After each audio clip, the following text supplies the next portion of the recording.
Good morning, everyone. This is Prashant Singh, and I welcome you to today's class of motion. This chapter is the first chapter of your physics. So, let's start. In everyday life, we see different sorts of objects, right?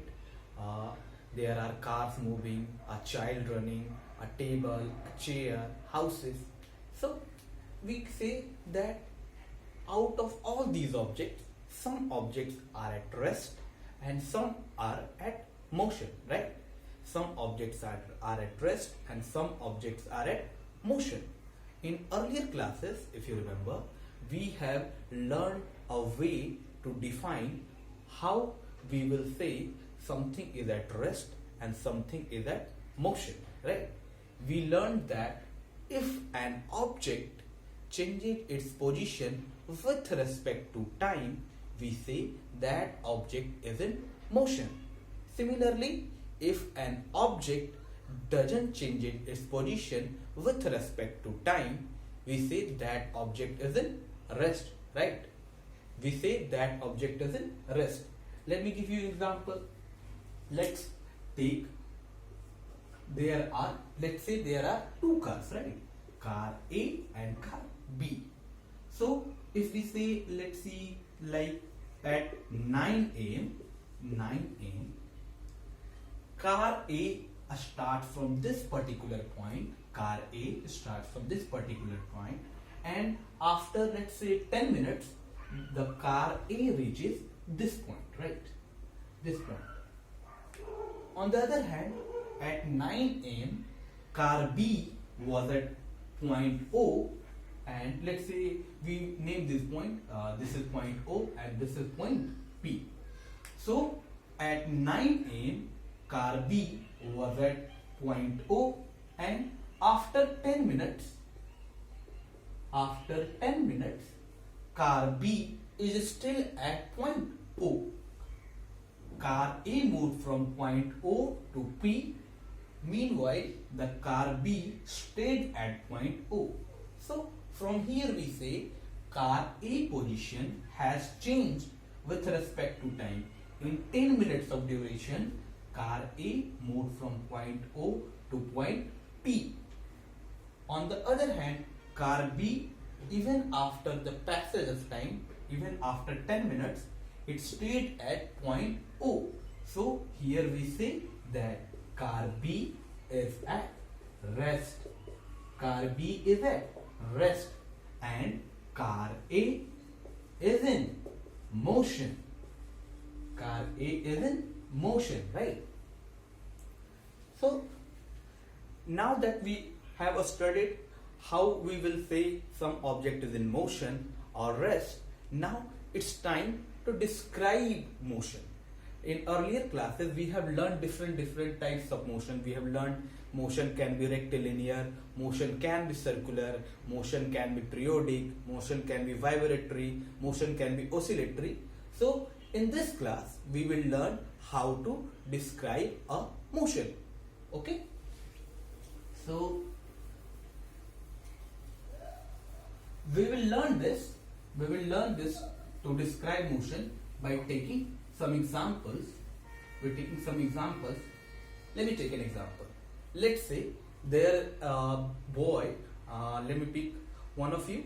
Let's say Arjun was going on a holiday. Arjun is going on a holiday and his friend Samir is accompanying him to this trip, right? So Samir and Arjun are going on a holiday, okay?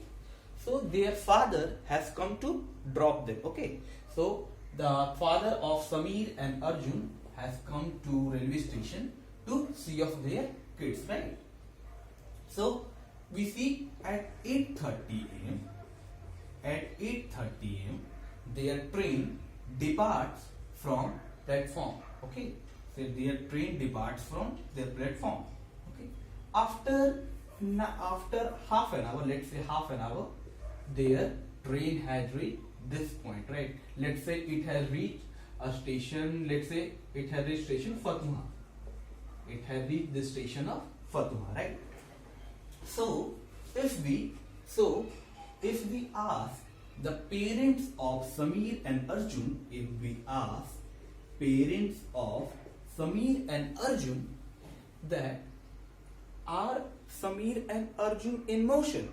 Are Samir and Arjun in motion?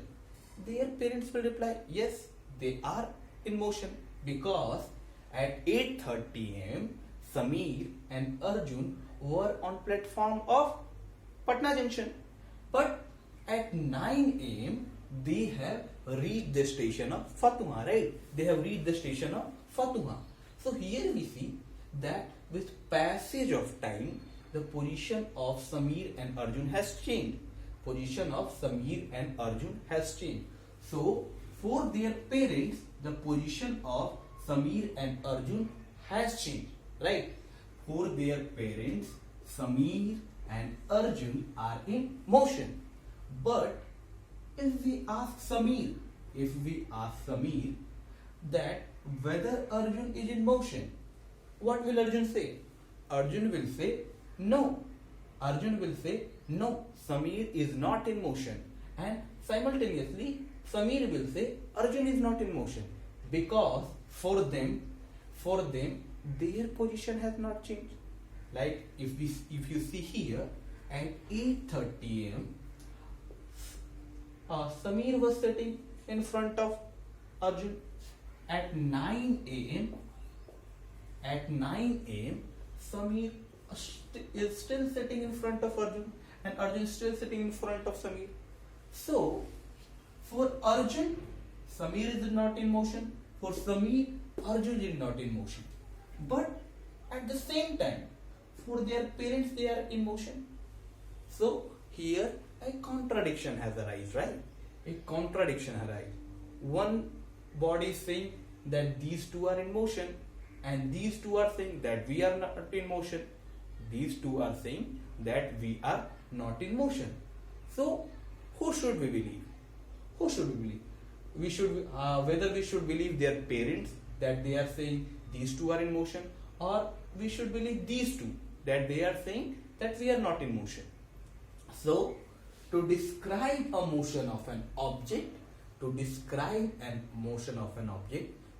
take a reference point. In physics, to describe a motion, we take a reference point, and not any reference point, the nearest reference point, so that we can describe a motion. So from here we can come up with a definition of motion. If the position of an object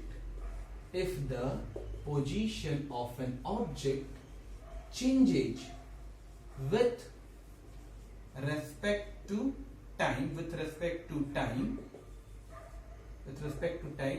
with their nearest reference point,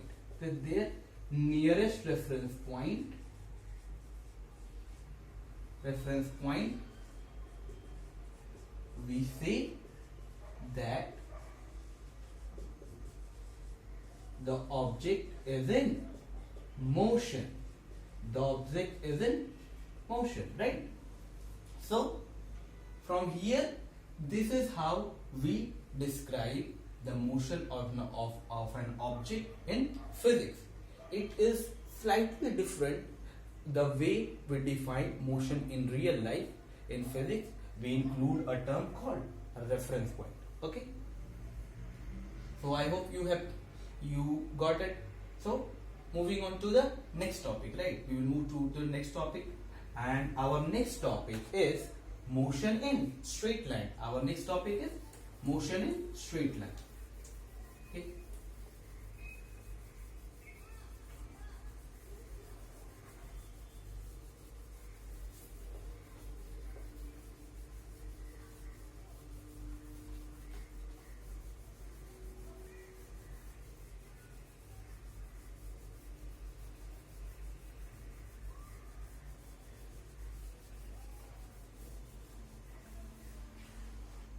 So students, our next topic is motion in straight line.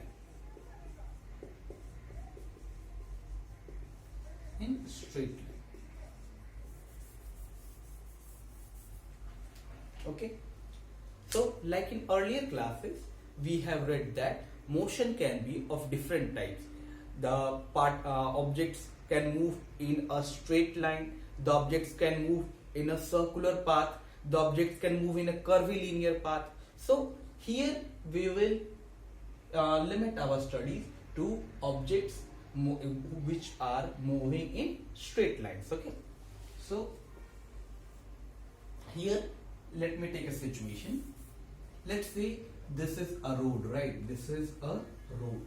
Let's say it is an NH, national highway. It is a national highway. So you must have noticed that in the sides of national highway we see the distance indicators, right? We see different different distance indicators. So here the indicators are situated, right? The indicators are situated.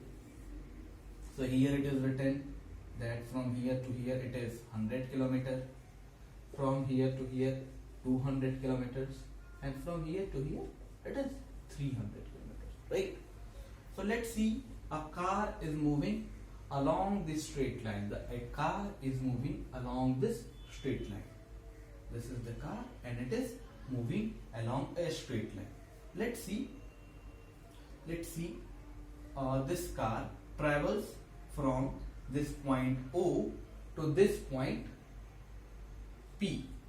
This car moved from point O to point P. So it has covered this portion, and this portion. So the total distance, the total path it's covered, if you add all of them, it has covered, this car has covered 300 kilometers. 300 kilometers. From here we learn a new entity, and that is distance. That is distance, right? That is distance. So distance is nothing, it is basically the total path covered by an object is called distance. The total path, the length of the total path covered by an object is called distance. So we have studied about distance in previous classes too, right? But here we will learn about a new entity that is called displacement. That is called displacement. So what is displacement? What is displacement? How it is different from distance? So let me quickly tell you that, let's see, the car has traveled from point O to P, and now it has returned to point A, this point A. So if we calculate the total path covered, we will say that this car, since has moved from point O to P, it has traveled 300 kilometers plus this 100 kilometers. So we will say that this car has traveled 400 kilometers. But if I ask you, what is the actual positioning of car with respect to its initial position? So you will say the car was at position O earlier, and now the car has moved to point A. Now the car has moved to point A. So if I ask you what is the shortest distance between the initial position and final position of the car, you will say it is OA, which is 200 kilometers. So displacement is nothing but the shortest minimum possible distance between the initial position to the final position. To the initial position to the final position. When we define distance, we need only magnitude. We need only magnitude. Distance doesn't concern that which path you have taken. Okay, distance distance considers the path which you have taken. It considers the total path you have traveled. But on the other hand, displacement does not only